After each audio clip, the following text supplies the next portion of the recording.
Gudang Garam, satu nama yang dulu begitu lekat dengan kesuksesan dan kejayaan industri rokok Indonesia.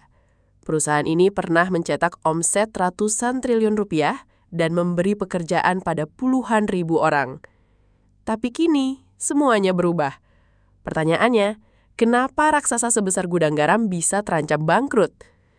Dalam laporan keuangan terakhir, Gudang Garam hanya mampu mencetak laba bersih sebesar 980 miliar rupiah.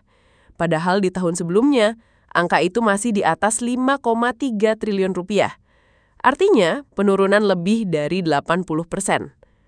Penurunan laba terparah dalam 10 tahun terakhir. Apa penyebabnya?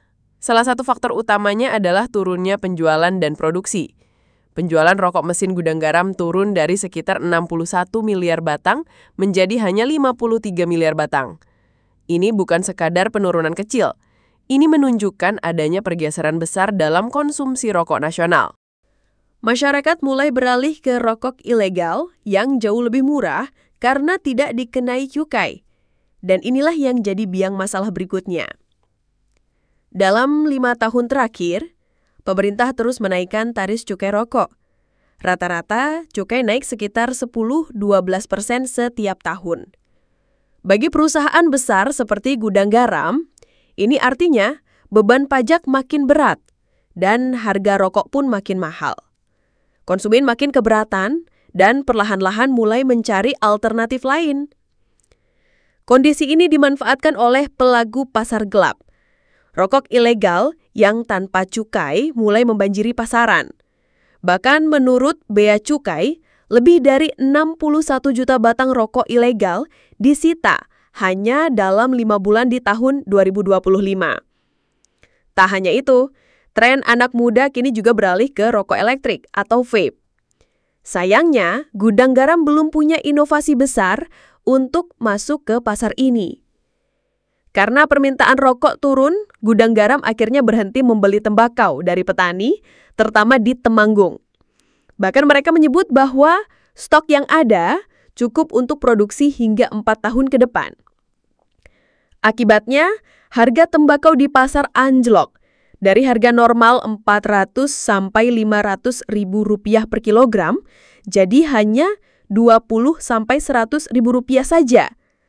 Ribuan petani terdampak. Ironis, perusahaan besar, tapi yang paling menderita justru rakyat kecil. Lalu, bagaimana Gudang Garam bertahan? Mereka mulai diversifikasi bisnis, masuk ke sektor infrastruktur, seperti membangun bandara di Kediri dan terlibat proyek jalan tol. Tapi sayangnya, bisnis ini butuh waktu panjang untuk balik modal. Sementara tekanan di sektor utama terus meningkat.